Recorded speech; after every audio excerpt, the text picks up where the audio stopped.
Meus amados, vamos abrir a palavra de Deus no livro do profeta Ezequiel, capítulo 1.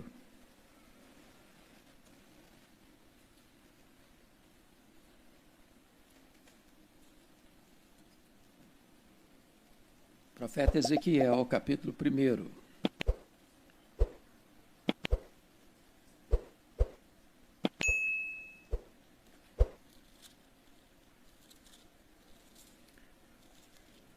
Eu achei muito curioso, porque depois de 40 anos de ministério, eu nunca tinha ouvido um sermão sobre a pessoa de Ezequiel. E recentemente eu ouvi um sermão sobre a vida de Ezequiel e me chamou a atenção. Eu procurei dar uma lida no livro, numa sentada só, e algumas coisas me queimaram o coração. E eu gostaria de repartir com vocês nesta noite. Então, nós vamos iniciar lendo o capítulo 1, versos de 1 a 3. Aconteceu no 30º ano, no 5º dia do 4º mês, que, estando eu no meio dos exilados, junto ao rio Quebar, se abriram os céus, e eu tive visões de Deus. No 5º dia do referido mês, no 5º ano do cativeiro do rei Joaquim, veio expressamente a palavra do Senhor a Ezequiel, filho de Buzi, o sacerdote, na terra dos caldeus, junto ao rio Quebar, e ali esteve sobre ele a mão do Senhor. Vamos ler capítulo 2, até o capítulo 3, verso 3. A vocação de Ezequiel. Esta voz me disse: Filho do homem, põe-te em pé e falarei contigo. Então entrou em mim o Espírito quando falava comigo e me pôs em pé e ouvi o que me falava. Ele me disse: Filho do homem, eu te envio aos filhos de Israel, às nações rebeldes que se insurgiram contra mim. Eles e seus pais prevaricaram contra mim, até precisamente ao dia de hoje. Os filhos são de duro semblante e obstinados de coração. Eu te envio a eles, e lhes dirás, assim diz o Senhor Deus: eles quer ouçam, quer deixem de ouvir, porque são casa rebelde, hão de saber que esteve no meio deles um profeta.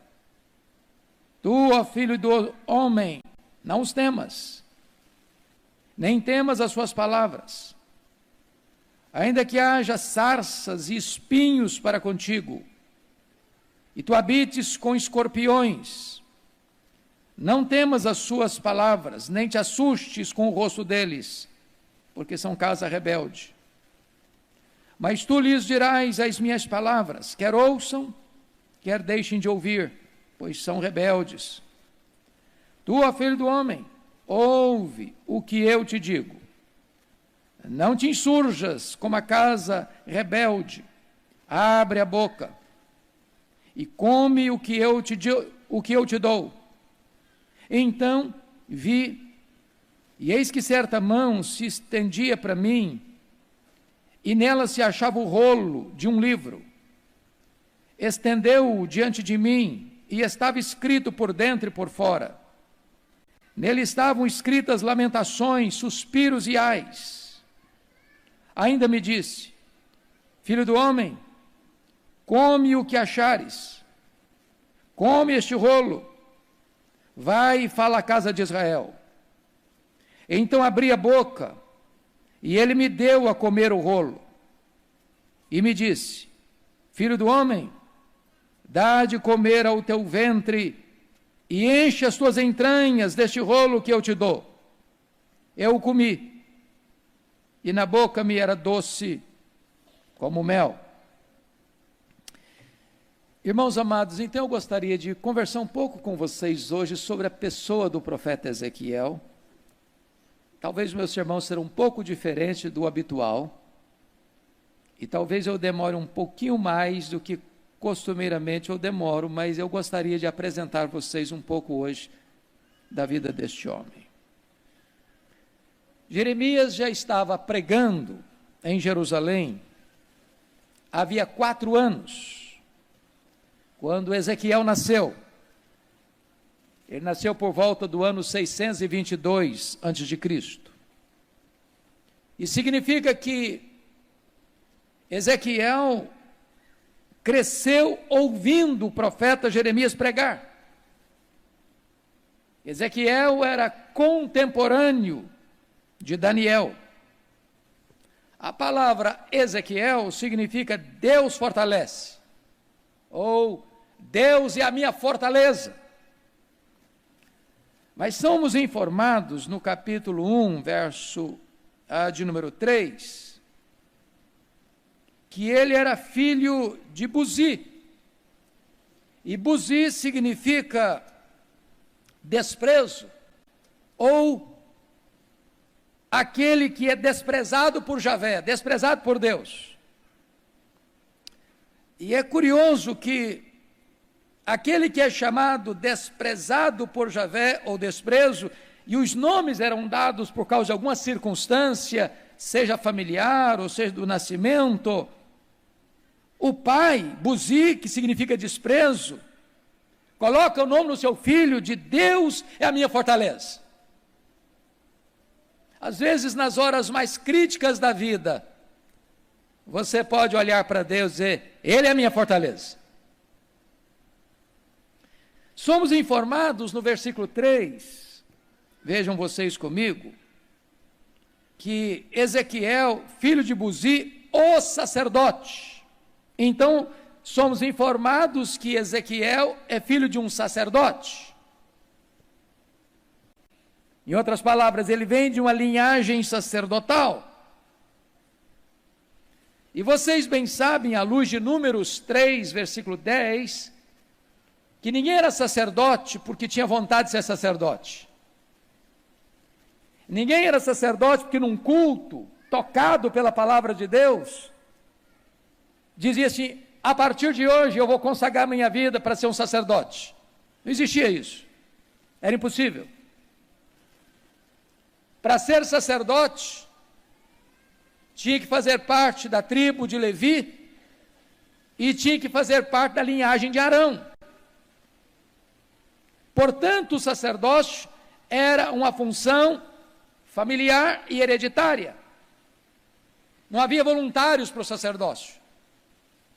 Tinha que ser levita e tinha que ser também da linhagem de Arão. Portanto,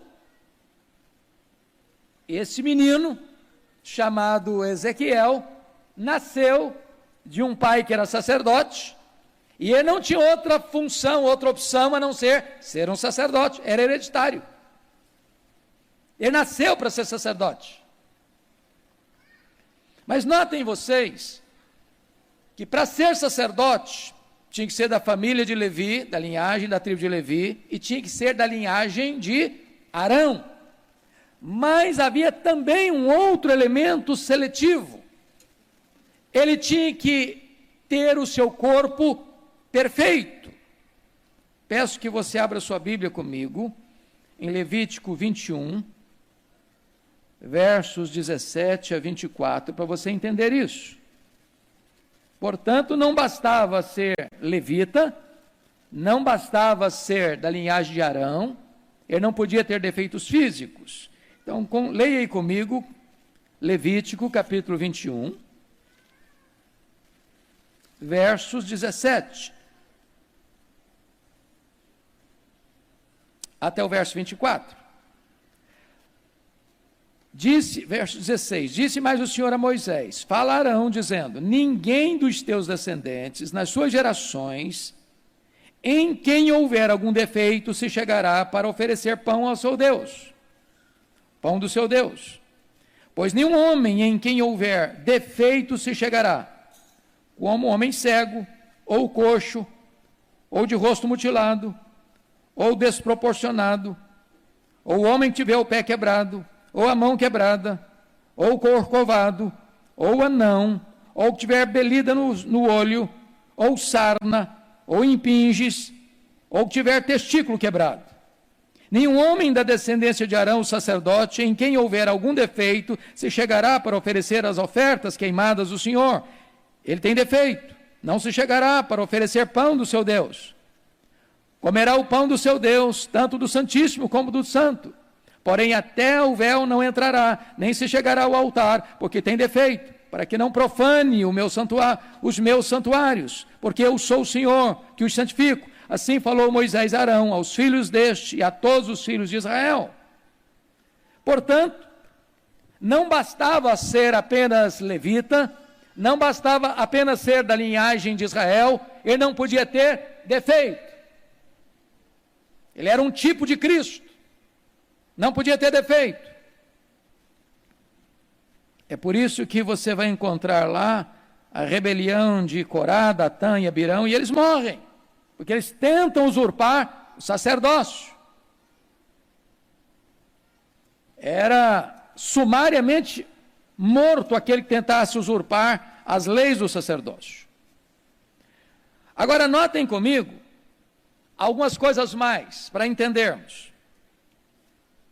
Um sacerdote, ele era consagrado ao sacerdócio apenas aos 25 anos de idade.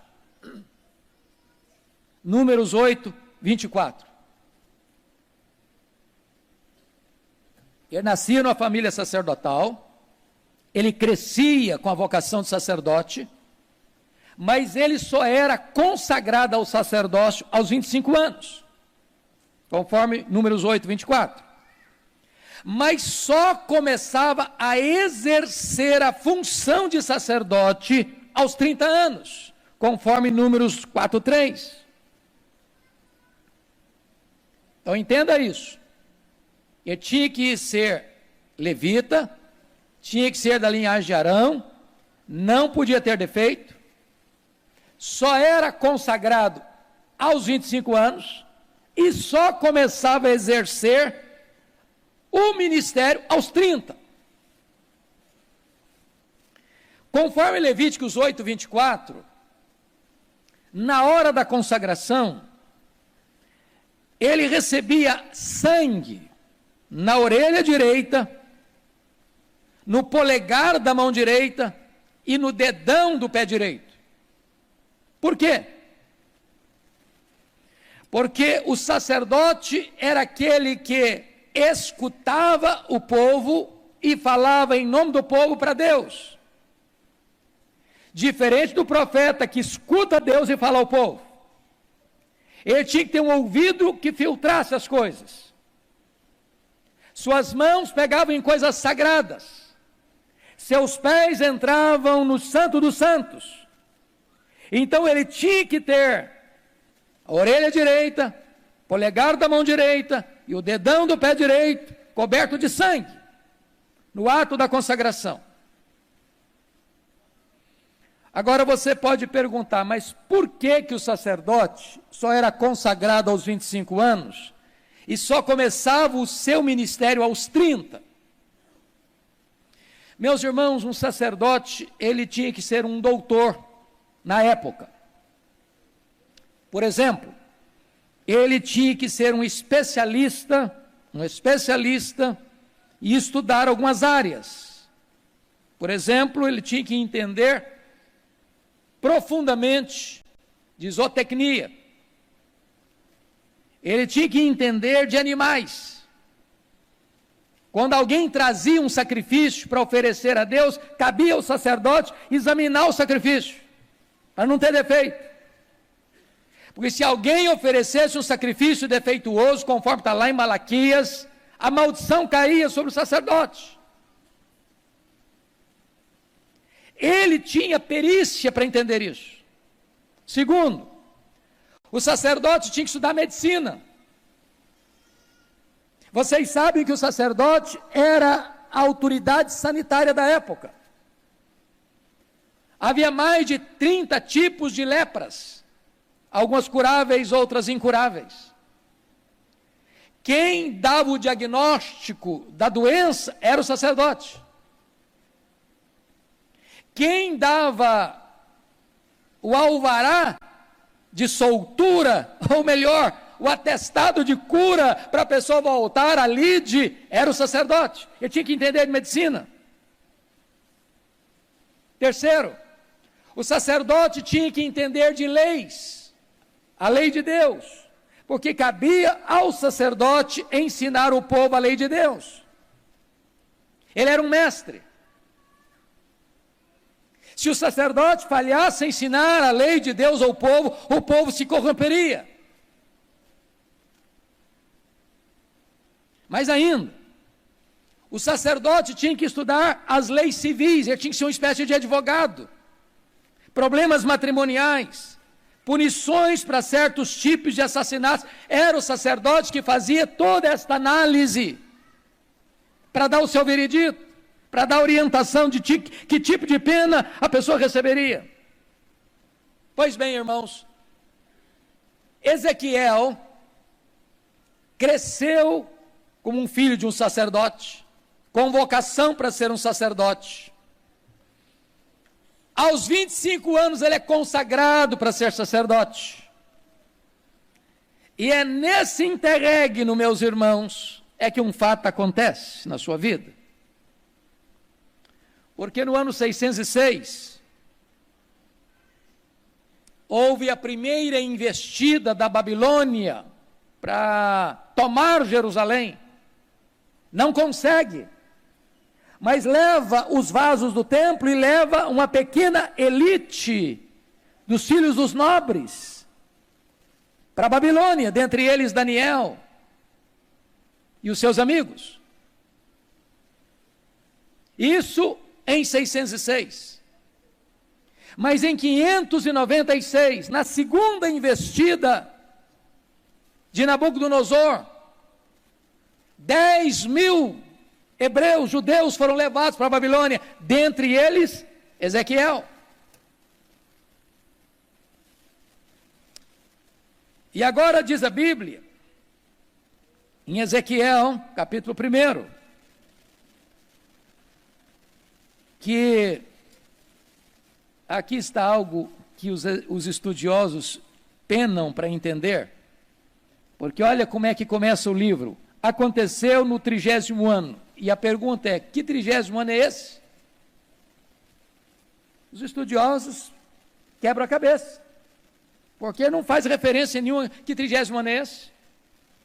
Alguns dizem que foi o 30º ano, desde que a lei foi descoberta lá no templo, no período de Josias, mas não há nenhuma evidência histórica. A maioria dos estudiosos entendem que aconteceu no 30º ano do aniversário de Ezequiel. Ano em que ele, consagrado ao sacerdócio, deveria iniciar o seu ministério prático como sacerdote. Agora ele é levado como cativo. Ele é levado e fica entre os que estão lá, prisioneiros, refugiados, exilados. E talvez, não tendo ele o mesmo destino que teve Daniel, porque chegaram para ele, talvez, e perguntaram, e você sabe fazer o quê? Eu sei acender a luz do candelabro, eu sei fazer sacrifício. Bom, mas aqui não tem templo, aqui é terra pagã. E quando ele está para começar o seu ministério, ele está lá às margens do rio Quebar, junto com os exilados, talvez pisando barro, numa reviravolta total na sua vida. Ele que foi criado para ser um sacerdote, estudou para ser um sacerdote, se preparou para ser um sacerdote, e quando ele está para exercer o seu ministério, ele está exilado em terra estrangeira.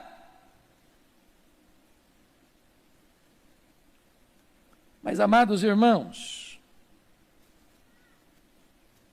isso me impressiona, porque às vezes em 5 anos, entre a sua consagração e o começo do seu ministério, a vida dá uma girada muito alta, a mesa vira, o cronograma altera, de repente tudo que você planejou na vida vai por terra.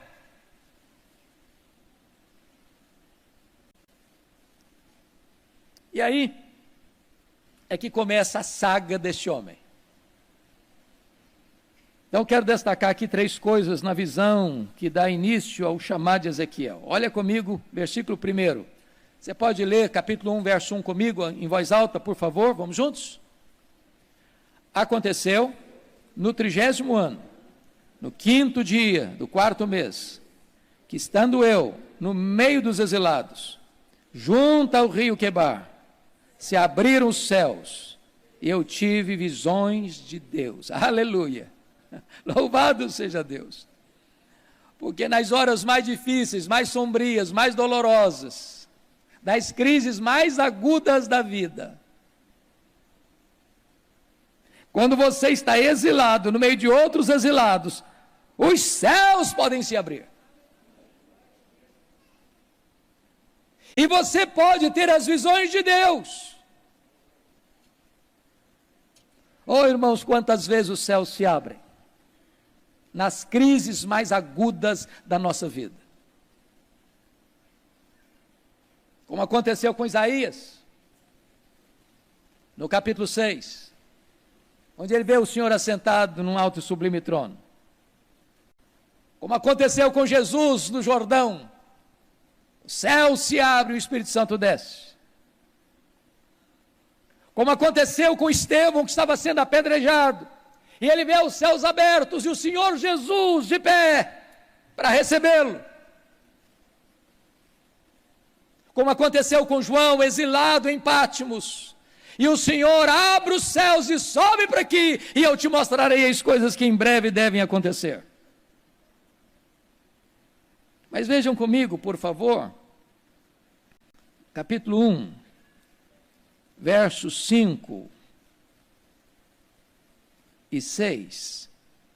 No meio dessa nuvem saía a semelhança de 4 seres viventes, cuja aparência era esta: tinham a semelhança de homem, cada um tinha 4 rostos, como também 4 asas. Agora notem comigo,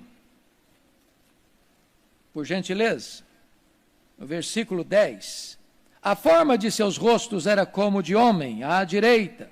Os 4 tinham um rosto de leão, à esquerda rosto de boi e também rosto de águia. Todos os 4. E aí você vai começar a perceber que estas 4 figuras, leão, boi, homem e águia, representa os 4 evangelhos. Aliás, representa a própria pessoa de Cristo, que é representado nos 4 evangelhos assim. Mateus apresenta Jesus com o rosto de leão, ele é o rei dos reis. Marcos apresenta Jesus com o rosto de boi, o animal do serviço, e Marcos apresenta Jesus como servo. Lucas apresenta Jesus como homem perfeito, rosto de homem. João apresenta Jesus com o rosto de águia, representando a sua divindade. Então, nesta roda que ele vê, como um giroscópio, com olhos por todos os lados, retratando os atributos de Deus, tem uma única finalidade: é mostrar para o profeta Ezequiel, ao sacerdote, até então Ezequiel, que o cativeiro que estava prestes a consumar-se lá em Jerusalém, porque Jerusalém não tinha caído ainda. Vocês sabem que Jerusalém só caiu em 586. E Ezequiel foi levado 10 anos antes, em 596. Que tudo isso estava debaixo do conhecimento e do controle de Deus. A Bíblia deixa isso claro. Não foi a Babilônia que invadiu em Jerusalém e tomou Judá e conquistou e quebrou a cidade, os muros, queimou as portas, arrasou o templo, porque era forte, Israel, o Judá fraco. Não, Deus entregou para disciplinar o seu povo rebelde. Agora olha comigo, capítulo 1, versículo 28. Como o aspecto do arco que aparece na nuvem em dia de chuva, assim era o resplendor em redor. Esta era a aparência da glória do Senhor. Vendo isso, caí com o rosto em terra e ouvi a voz de quem falava. Esta é uma visão do arco-íris, o arco celeste. Agora, notem, irmãos, que o arco-íris aparece em 3 circunstâncias na Bíblia. Em primeiro lugar, aparece lá em Gênesis 9:11, depois da tempestade. Em segundo lugar, aparece lá em Apocalipse, capítulo 4, verso 3, antes da tempestade. Mas aqui em Ezequiel 1:28, o arco-íris aparece no meio da tempestade. E o que é o arco-íris? É a promessa da aliança de Deus com o seu povo. Apesar do juízo, apesar da disciplina, Deus está firmando aliança com o seu povo. Então o arco-íris vem depois da tempestade, o arco-íris vem no meio da tempestade, o arco-íris vem depois da tempestade. Porque Deus está antes da tempestade, Deus está no meio da tempestade, Deus está depois da tempestade. Deus está no controle. Aí chega o capítulo 2, versos 8 a 10, e acontece aqui o chamado dele. Porque notem vocês que ele é sacerdote. Ele nasceu sacerdote. Ele cresceu como sacerdote. Ele estudou para ser sacerdote. Ele foi consagrado como sacerdote. Mas na hora de exercer a função, ele está entre os exilados da Babilônia. Não tem templo, não tem sacrifícios, não tem candelabro, não tem mesa da proposição, não tem altar de incenso, não tem santo dos santos. E aí acontece o chamado dele. Notem comigo, por favor. Quando Deus dá uma ordem para ele de um livro, que estava escrito, por dentro, por fora, e nesse livro estavam escritas lamentações, suspiros e ais, porque era exatamente a mensagem que haveria de entregar ao povo que estava lá em Jerusalém, ao povo que está aqui na Babilônia, e todas as nações estrangeiras que estavam pecando assodadamente contra Deus. Portanto, esse era o conteúdo do livro, Lamentações, Suspiros e Ais. E Deus diz o seguinte: agora pega esse livro, pega esse rolo e come. Pega e come. Mas o que significa isso, irmãos? Pega o rolo e come. É que um profeta, e agora ele não vai ser mais sacerdote, vai ser profeta. Deus está mudando a vocação dele. Não pode falar ao povo sem primeiro sentir, vivenciar, experimentar a própria mensagem que ele está comunicando.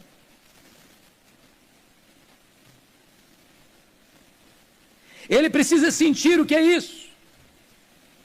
Foi como aconteceu com o profeta Oséias. Deus falou ao povo muitas vezes, de várias maneiras. O povo não ouvia Deus. Aí Deus levanta o profeta Oséias e diz: Oséias, você vai lá agora e casa com uma mulher de prostituições. E tenha filhos de prostituições. Para que o povo pudesse, para que o profeta pudesse entender o que está no coração de Deus. O povo era infiel a Deus. Deus era considerado o marido do povo, mas o povo era com a mulher infiel, que se encantava com os muitos amantes e deixando Deus de lado. E Deus está dizendo: Oséias, você não vai só falar a minha mensagem, não, você vai representar a minha mensagem, você vai sentir e representar a minha mensagem. Para que quando eu falar para você a dor que eu estou sentindo com o marido traído, você possa saber o que é que está passando no meu coração.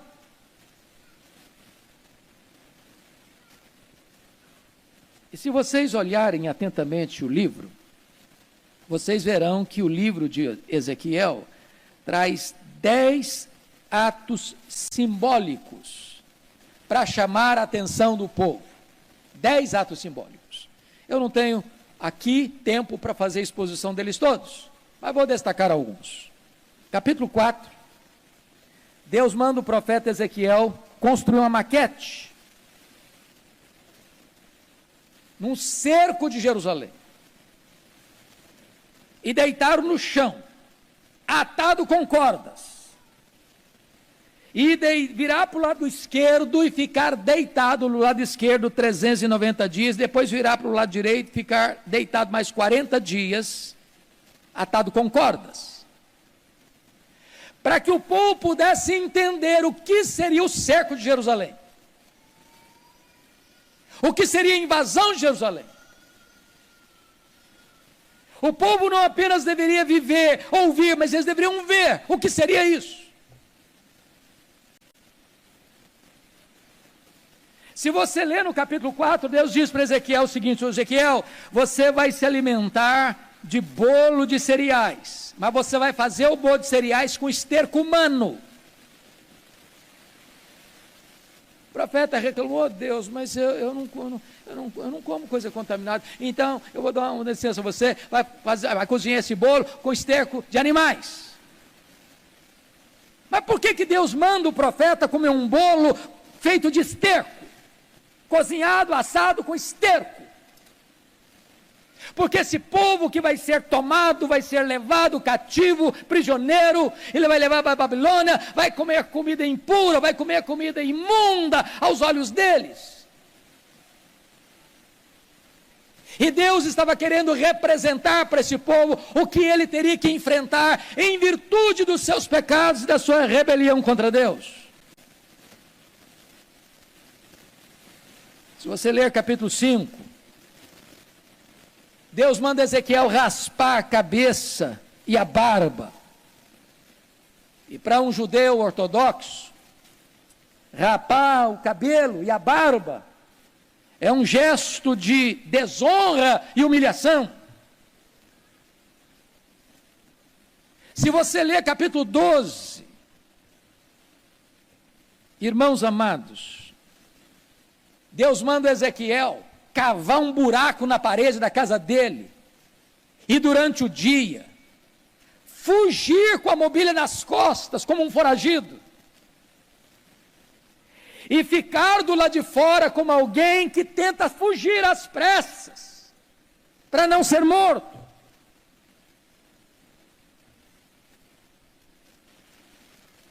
Se você ler no capítulo 21, Deus manda o profeta Ezequiel sentar e suspirar e chorar após profetizar sobre Jerusalém, depois de pregar a sua queda, para que o povo pudesse entender a dor que ele iria sentir ao sofrer um cerco, um ataque, uma invasão militar que haveria de destruir a cidade, queimar o templo, arrasar com tudo e levar o povo embora cativo.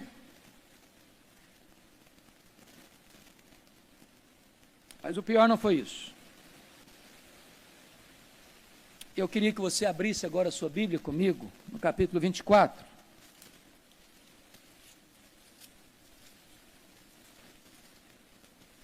Capítulo 24.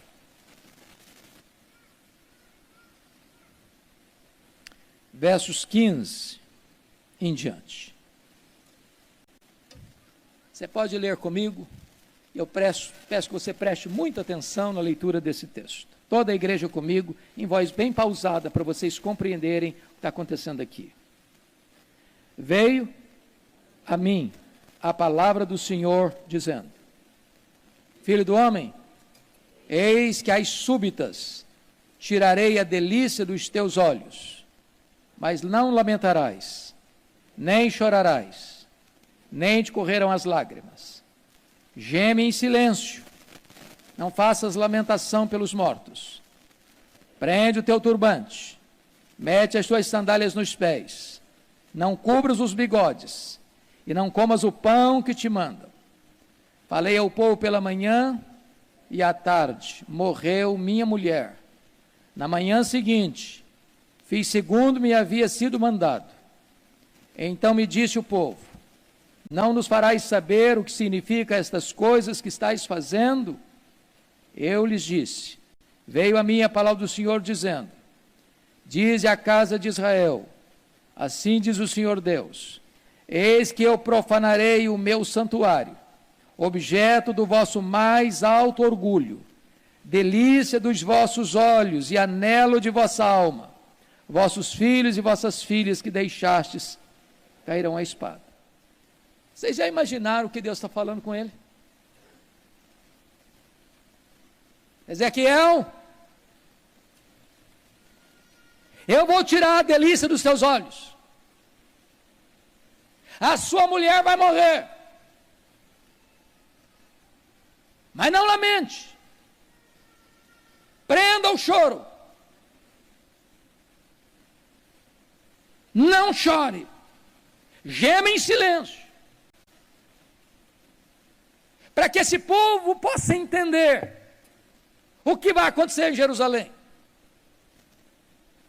Quando Nabucodonosor entrou com seu exército para arrasar a cidade, pisando crianças, matando velhos, rasgando o ventre das grávidas, passando ao fio da espada a mulheres e jovens e crianças e todos. O povo precisava entender a gravidade que seria a invasão de Jerusalém. Por que Deus está falando isso? Vocês se lembram que Deus levantou Jeremias? Jeremias alertou, e o povo não quis escutar Jeremias, prenderam Jeremias. Prenderam Jeremias. E agora Deus está levantando a Ezequiel lá na Babilônia. Jerusalém não caiu ainda, vai cair.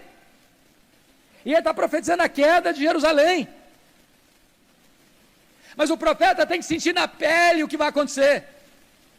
Eu vou tirar a delícia dos seus olhos, Ezequiel. E geme em silêncio. Geme em silêncio. Porque é isso que vai acontecer lá. E quando o povo perguntou, mas como, Ezequiel? O que significa isso? A sua mulher morre e você não chora, e você está gemendo em silêncio, e você continua pregando. Me fale para nós o que significa isso. E Deus diz, assim diz o Senhor: a delícia dos olhos de vocês, o santuário, o templo, o orgulho de vocês vai ser invadido, vai ser profanado, vai ser destruído.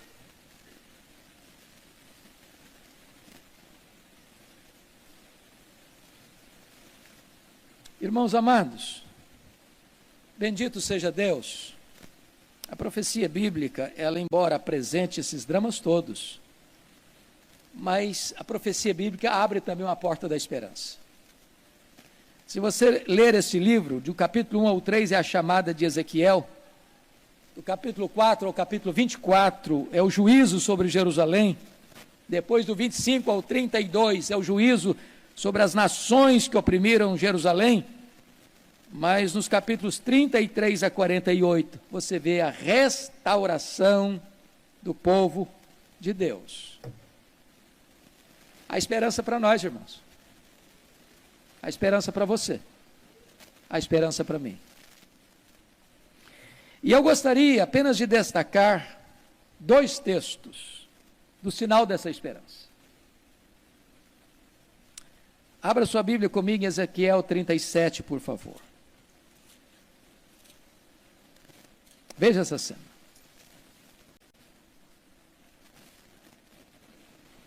Toda a igreja comigo, capítulo 37.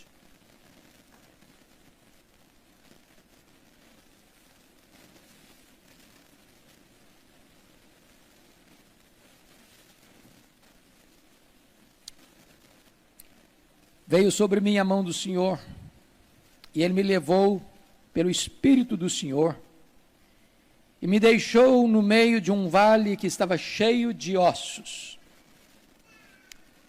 Um sacerdote não podia tocar em ossos.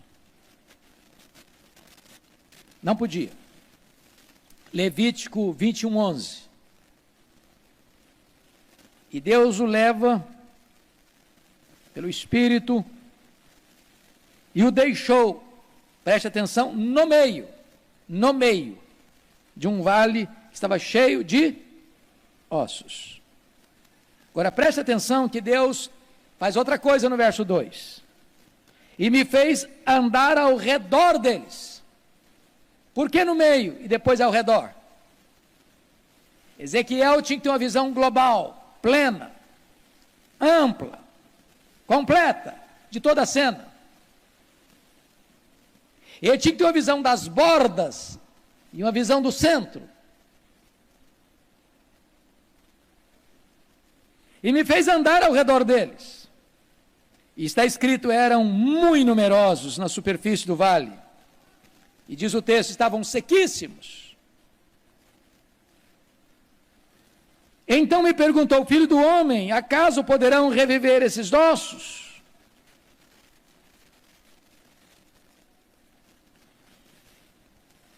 Você pergunta, mas o que significa isso? Que ossos são esses? O verso 11 responde, então me disse, filho do homem, estes ossos são toda a casa de Israel. Eis que diz, os nossos ossos se secaram e pereceu a nossa esperança. Estamos de todo exterminados. O povo estava lá na Babilônia, irmão, 70 anos. Perdeu a esperança. Acabou. Fim de linha para nós. Não tem mais saída, não. E agora, o Espírito do Senhor o leva para o meio do vale, o faz andar ao redor do vale, para que ele tenha a visão de fora, a visão de dentro. E lhe faz uma pergunta, filho do homem, poderão reviver esses ossos? Ainda tem esperança? Ainda tem salvação? Ainda tem avivamento? Ainda tem um tempo novo para esse povo? E o profeta responde, Senhor Deus, tu sabes. Se tu quiseres, este povo, que hoje é um vale de ossos secos, pode se levantar. Há esperança para a igreja, há avivamento para a igreja, há restauração para a igreja.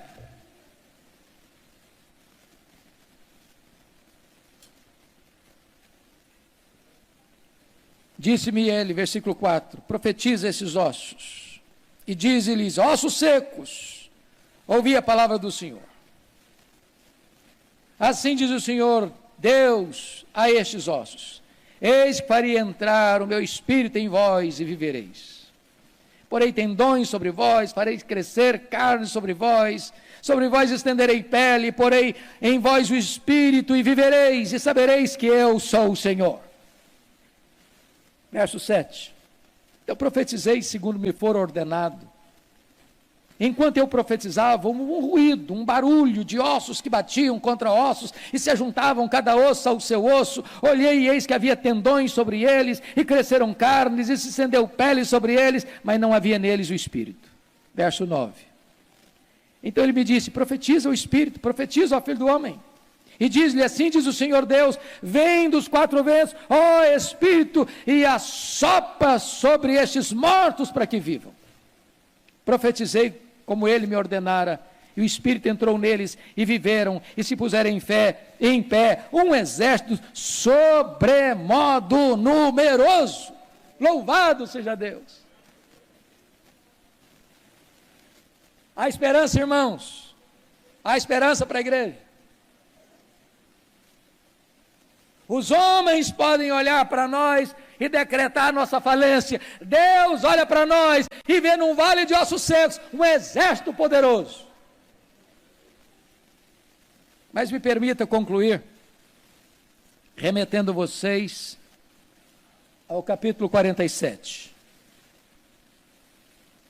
Se vocês já leram este livro, vocês notarão que a partir do capítulo 40, ele começa a fazer uma descrição, uma visão do templo. E não é o segundo templo. Não, nem o templo de Herodes. A descrição do templo aqui não cabe em nenhuma construção humana. Esse templo é um símbolo do que é a igreja, glorificada. Mas no capítulo 47, amados, há uma visão belíssima. Porque se Ezequiel começa o seu ministério junto ao rio Quebar, na Babilônia, ele conclui o seu ministério junto ao rio de Deus, que flui da casa de Deus, de debaixo do trono de Deus. E então as águas são medidas, e estão nos artelhos, e depois elas são medidas, estão nos joelhos, depois elas são medidas, estão nos lombos, depois elas são medidas, e são um grande rio, que é preciso nadar. O que representa que Deus sempre tem mais para nós. Deus quer nos levar a experiências mais profundas com Ele, a ponto de navegarmos no rio do Espírito. E diz a Bíblia que por onde esse rio passa, aquilo que está morto revive. Por onde esse rio passa, a cura de Deus vai chegando, a restauração de Deus vai acontecendo, porque este rio é uma representação do próprio Espírito Santo de Deus.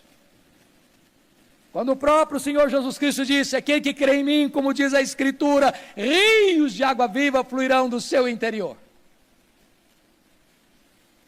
Eu quero dizer para você, meu amado, que Deus está aqui hoje,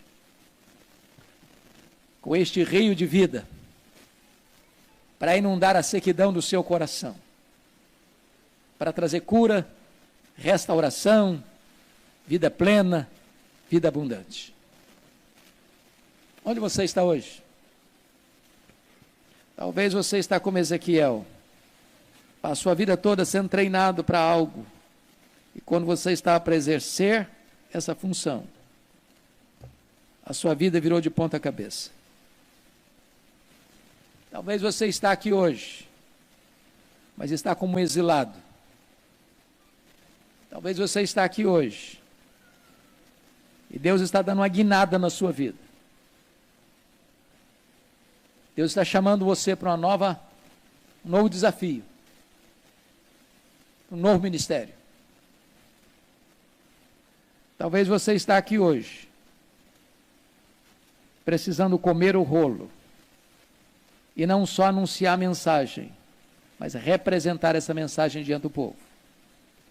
Talvez você está aqui hoje, vendo a sua vida e a sua história como um vale de ossos secos. Mas hoje Deus pode soprar sobre você o seu sopro, e levantar você, e dar vida a você.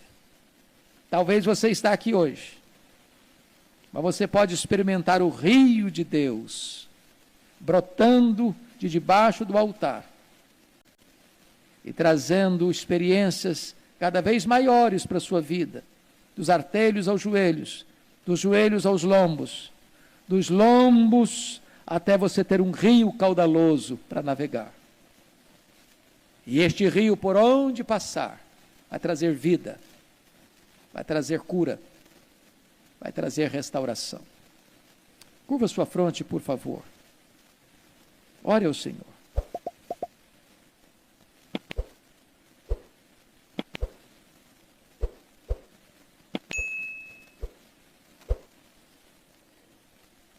O que é que você precisa hoje?